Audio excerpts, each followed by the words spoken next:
আজ তোমাদের নতুন জিনিস বানিয়ে দেখাবো।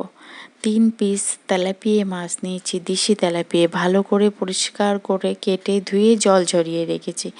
এইদিকে একটা বাটিতে 2 চা চামচ তেল নিলাম, যে কোনো তেল নিলেই চলবে। পরিমাণ মতো হলুদ, লবণ, লঙ্কার গুঁড়ো, আর দেব টমেটো সস, 1 চামচ চিলি সস দিয়ে একসাথে ভালো করে গুলিয়ে নেব। নিয়ে এই পেস্টটা মাছের ওপরে দিয়ে দেব। ভালো করে দিয়ে হাতের সাহায্যে ডলে ডলে ঘষে ঘষে মাছের ভিতরেও দিয়ে দেব ওই মশলাটাকে। দিয়ে এপিট ওপিট ভালো করে মাখিয়ে 10 মিনিট রেস্টে রেখে দেব। তোমরা এইভাবে একবার বানিয়ে দেখো, দারুণ লাগে। ভাত দিয়ে বা এমনি শুধু শুধু খেতেও খুব দারুণ লাগে স্যালাডের সাথে। একটা ফ্রাই প্যান নিলাম, তাতে পরিমাণ মতো সর্ষের তেল দিলাম, দিয়ে সেই মাছগুলো এপিট ওপিট লালচে করে ভেজে নেব।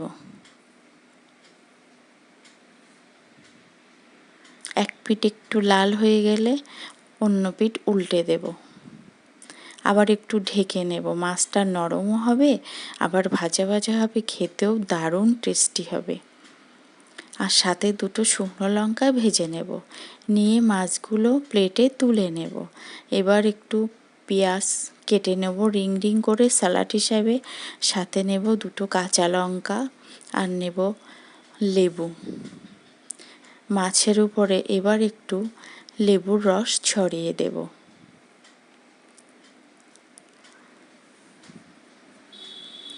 দিলেই রেডি দারুণ স্বাদের তেলাপিয়া মাছ ভাজা বা ফিশ ফ্রাই। অপূর্ব হয় খেতে।